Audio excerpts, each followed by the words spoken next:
যখন পার্টি বুড়ের সামনে গেছি তখন হইলো জামাল মাস্টার হইলো আমার ব্যানার দিয়ে আটকাইছে, আনায় বলছে যে হলো কিসের ব্যানার। আমি বলছি শুভেচ্ছার ব্যানার, তো এইসব লাগানো যাবে না, ব্যারিস্টার কায়সার কামালের নির্দেশ আছে, এসব দেওয়া যাবে না, ব্যারিস্টার কায়সার কামালের নেতা থাকবে।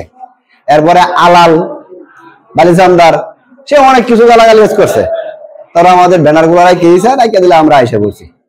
এর প্রকৃতি সন্ধ্যার দিক দেয়, সন্ধ্যার 5 দিনের পরে দেয়া অনেকগুলা লোক লাঠি সুটা লয়ে আইছে। এর মধ্যে হলো জামাল ভাই সর্বপ্রথম, হ্যাঁ জামাল ভাই হলো আয়ের সর্বপ্রথম বাড়ি দিছে।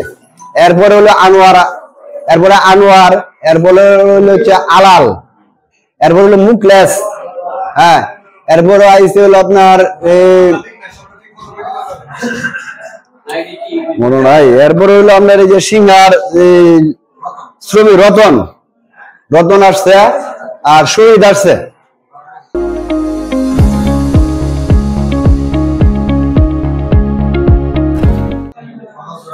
বাগলজোড়ার আসছে জামাল, আমাদের বাগলজোড়ার একটা আছে মুকলেস, আর এক মুকলেস আর হলো কেট্টা বাট্টা বাড়ি।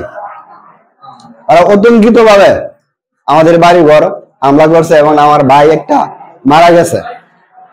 আমরা বই আসলাম, তারপরে এই বয়ার থেকে শুরু করি আমরা দৌড়িয়ে গিয়ে যাইতাম, আমার সময় হয়েছে না, এনে যায় হেডারে গুলি করছে। আমি ওই লোক হিরাইতে গিয়া ওই লোক আমার এই কূপ দিছে। এর মধ্যে 300 লোক হয়েছে স্যার আমার বাবারে মারিয়াছে স্যার, আমি দোকানে আসছিলাম স্যার, দিয়ে যায় 200-300 গাড়ি রাইতে স্যার, বাড়ি ঘর ভাঙে স্যার, আমার বাবারে মারিয়াছে ভাই।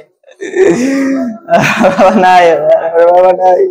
লাস্ট পোস্টমর্টম হচ্ছে, আমরা যারা ভুক্তভোগী পরিবার তাদেরকে থানায় লিখিতভাবে অভিযোগ দেওয়ার জন্য বলেছি। অভিযোগ প্রাপ্তি সাপেক্ষে মামলা রুজু হবে এবং পরবর্তী আইনগত ব্যবস্থা গ্রহণ করা হবে। এবং এই ঘটনার সাথে যারা জড়িত তাদেরকে গ্রেপ্তারের জন্য আমরা স্থানীয়ভাবে যাদের বিষয় তথ্য পেয়েছি তাদের গ্রেপ্তারের বিষয়ে আমরা অভিযান পরিচালনা করছি।